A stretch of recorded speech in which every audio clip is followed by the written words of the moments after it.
few days passed, and the winter became even more serious. Out in the world, it was in the middle of what was called examination season. As always, the two of us were watching the television today. It's boring, isn't it? そうね。 An exchange that couldn't even be called a conversation. There were days where the two of us only meaninglessly passed the time. Speaking of which, for you, when was it? 今日よ。 I see. It's today, eh? Here, the today that we spoke about was what she had told me before. Her temporary discharge. もう会えないかもね。 Oh no. Hmm? Ah, that's right. Even if she were to once again return to the 7th floor, just once was probably the limit. In that time, surely I would also be coming and going between home and this place. For the two of us, that a time existed for us to meet again was quite unthinkable. あなた決まった？ That which do you want to die at thing? うん。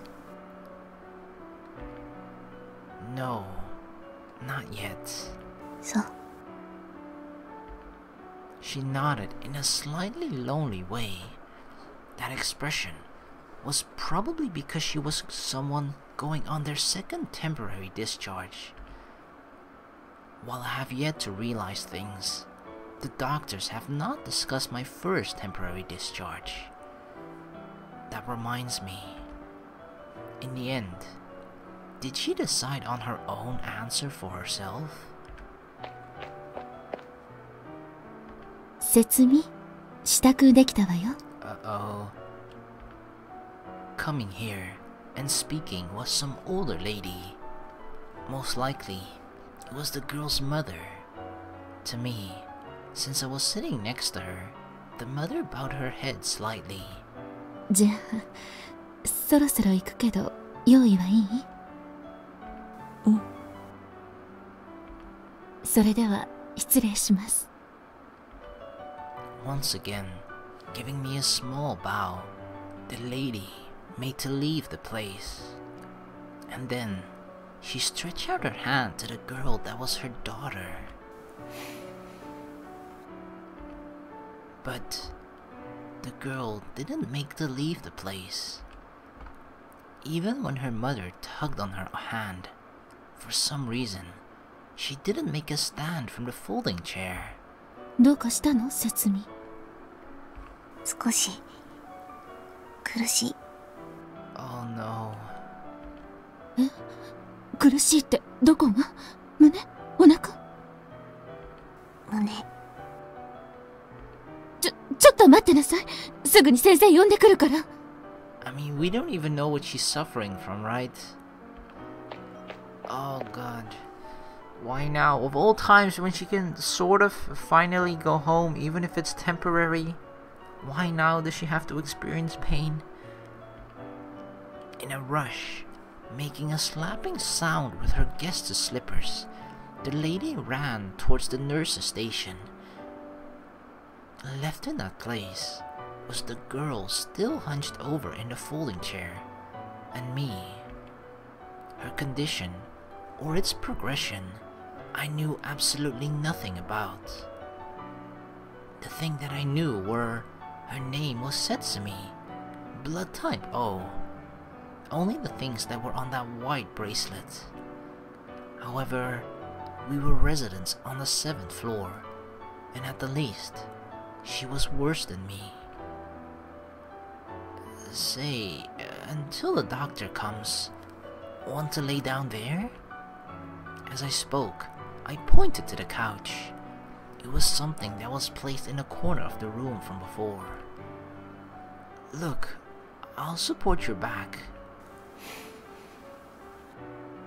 別にもう平気よ。 Huh? With just that reply, she quickly stood up on her own.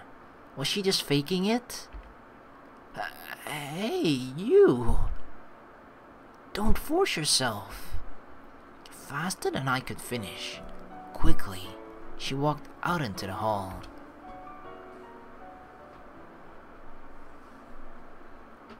Night, after the lights were put out. As always, holding a book of manga, unable to sleep, I wandered around the hospital. And then, with the lights off, the pitch-dark lounge, there, I found her figure. Yo, you're here again? She's back already? What's wrong? Feeling bad again? 別に。 While looking out the window, that was all the girl replied with. She doesn't reply with anything else, almost. Not that I blame her. In the end, it seemed that the girl's temporary discharge had been postponed. With that, I didn't know when the next opportunity would be, but most likely, the postponement was not in a few days, but weeks. Say, I'm just wondering. But today, were you faking sickness? Well, the term faking sickness itself might have been a bit strange, since after all, we couldn't really be said to be in normal condition. The important thing is, you didn't want to go on temporary leave? 意味がわからないわよ。 Well, you won't have any more after, right? To that question, she remained silent and gave no reply. From before, she had repeatedly asked me which place I planned to die in, and to that, I had not yet decided, while the girl had said she didn't like home or the 7th floor. You really don't have another place to go, do you? だったらどうなのよ。 No, nothing. In the usual lounge, now pitch dark. As always, without even looking my way, the girl sat looking out the window. Even though it was still 11 o'clock, in this place called a hospital, most of the lights were already out. This place was where ordinary and extraordinary days met. Moreover, we were residents of the 7th floor. Already, we could choose nothing outside of the 7th floor and home.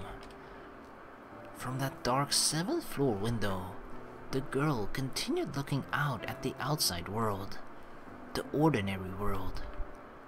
Still, the buildings and houses shone brightly with light. The roads home were filled with figures of people hurrying home. I myself had only barely realized my situation, but already I was a resident of the 7th floor, a person of the extraordinary world. Probably, I was already unable to return to that other world. The me whose time has stopped.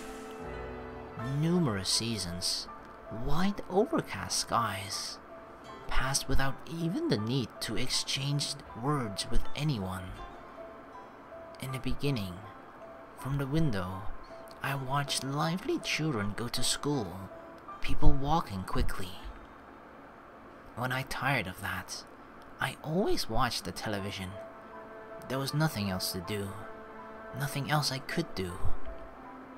Even if outside the window it was snowing, the screen had the sun, Without cold, heat, or pain, a dream world spread before my eyes.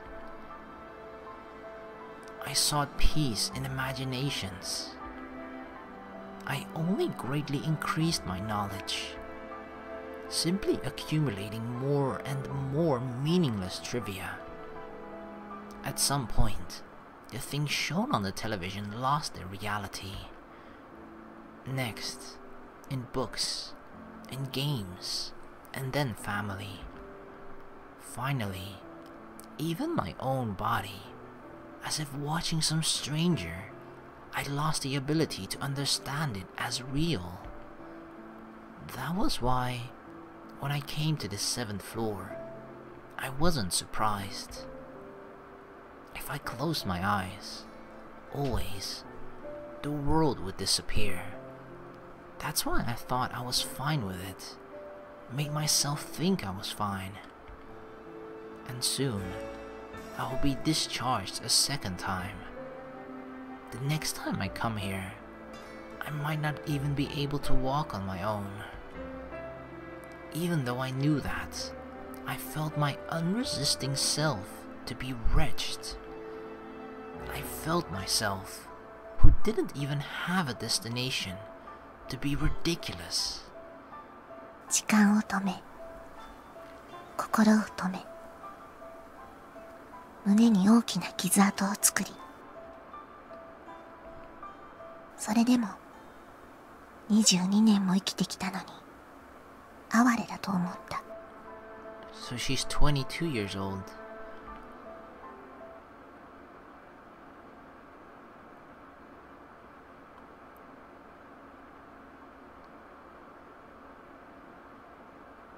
January 19th, 2005. Once again on the 7th floor. After a few days more. The cloudy days ended yesterday, and the high winter sky spread wide. Surprisingly, my father came to visit. In the beginning, he had a pained look on his face. However, he said something about my insurance. At that time, his eyes weren't sad. Well, I have to talk a bit with the doctor. Saying that, my father went down the hall. He seemed to be heading to that place from before, the gloomy conference room. Once again, I was alone in the hospital room. With nothing to do, I stretched my hands out to the weekly magazines bought for me from the store. They were there along with the fruits and juice that he always brought when visiting. Next to the basket with fruit inside, just in front of the melons that I hated.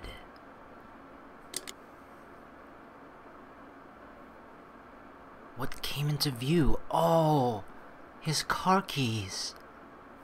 This is the perfect opportunity. Or car keys. Shining silver keys.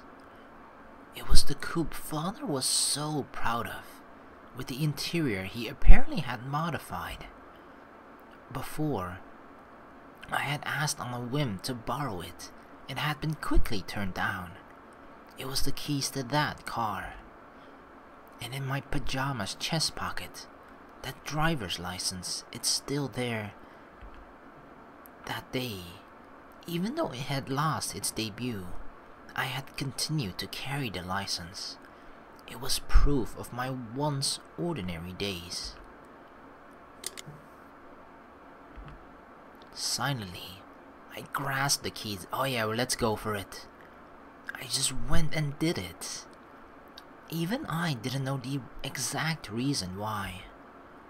Simply, I just did that. It was like watching a single scene on television somewhere. Then, taking the few days' worth of medicine that I had been given, I just placed them in a bag from a convenience store and headed down the hall. Slipping by the nurse's station, I quickly continued to walk towards the elevator. In my right hand, a plastic bag. In my left hand, the car keys. In my chest pocket, the license that was supposed to have lost its debut hid. In front of the lounge, the next thing that came into sight was the figure of the girl. As always, watching the television, come with me, she can come with us. Like, I can understand him doing it, you know? Because kind of like, probably those flowers have a meaning to the girl. That license, as he mentioned, is a meaning to him, right? It's like proof of his former, not even former life, but just that he was part of the ordinary world at some point, which has now apparently ended. But then he sees this opportunity like car keys, and it's the part that he got the driver's license, even though he actually, you know, there was no real motivation for him behind getting the driver's license. It's just like, I could get it, so why not? But it's like he never got to use it, you know?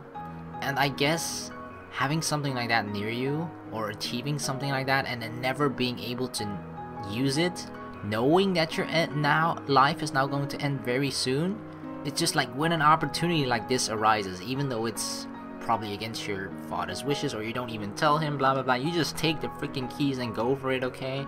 It's like, when do you ever see an opportunity like this ever again? You never will, so you just gotta take it. Sitting in a cheap folding chair, today she was so boredly looking at the screen. Hey you, is that interesting? そう見える Nope. Nope. Not at all. The usual exchange. Her eyes were, as usual, seemingly looking far away. Well then, wanna come on a joyride with me as we dangle the keys in front of her? Shall we go together? While showing her the car keys in my hand, I continued speaking. I also don't like home. Oh, what? 私は7階も嫌 So, shall we go together? What do you... What? With that word, the girl stood up from the folding chair. What does he mean? Like, just go on a joyride, right? That's it? Not anything else? Lightly, her long hair swayed and brushed the tip of my nose. And so, the girl also packed a few days worth of medicine into a plastic bag. I guess they are running away. Then, the two of us placed the 7th floor behind us. I turned off the boring television. The shrilly laughing voice of the host was silenced. The two of us, in pajamas, got on the elevator and descended from the highest floor to the first. When we came to the first floor, instead of the entrance for emergencies, normal admittance and discharges, we deliberately left from the outpatient entrance and headed to the parking lot.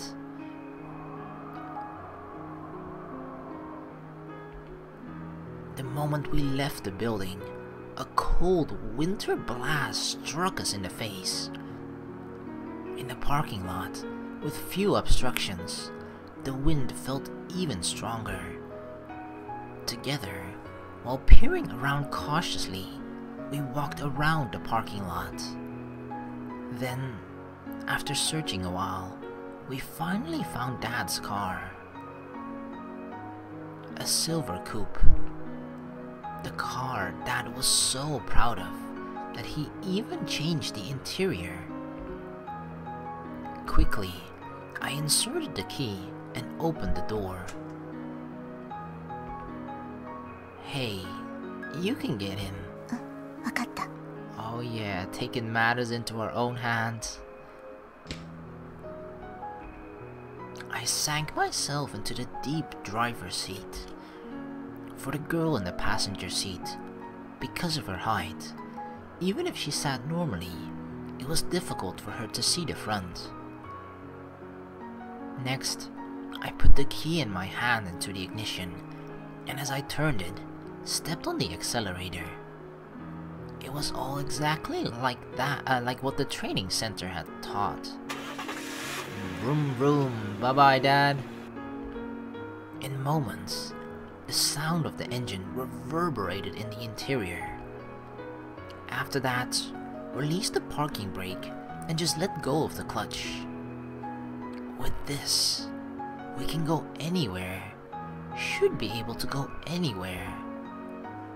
Well, here we go. The girl gave a small nod, and in response, I shifted into second gear, and quietly, the car set off. As the chassis rattled from the unfamiliar clutch, slowly it went on. It's my first time in this car after all. And while we're on the subject, it's the first time driving since getting my license. Eventually, it appeared before us. The hospital parking lot exit. Just beyond it was a large road. I pulled the car out into the lightless intersection. Get out of the way, people!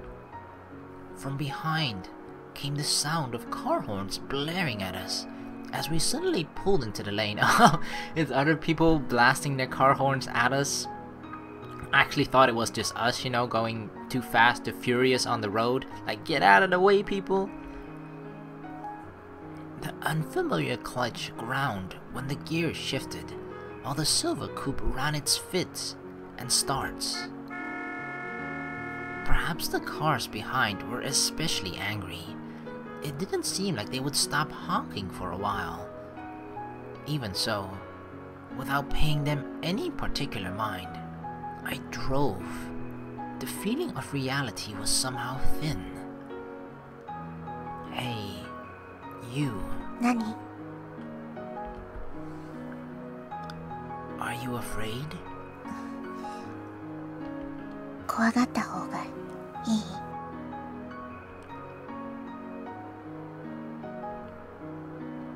No, not really. Still morning. The sun was high. Looking beyond the windshield, the January winter sky was painted so blue, it somehow felt sorrowful. It wasn't like we had a destination. That day, under the winter sky, the car swayed with the unfamiliar clutch. It doesn't even matter where we go, right? As long as it isn't home or the 7th floor, anywhere else is better. That day, in our pajamas, the two of us aimed for the national road. That winter day,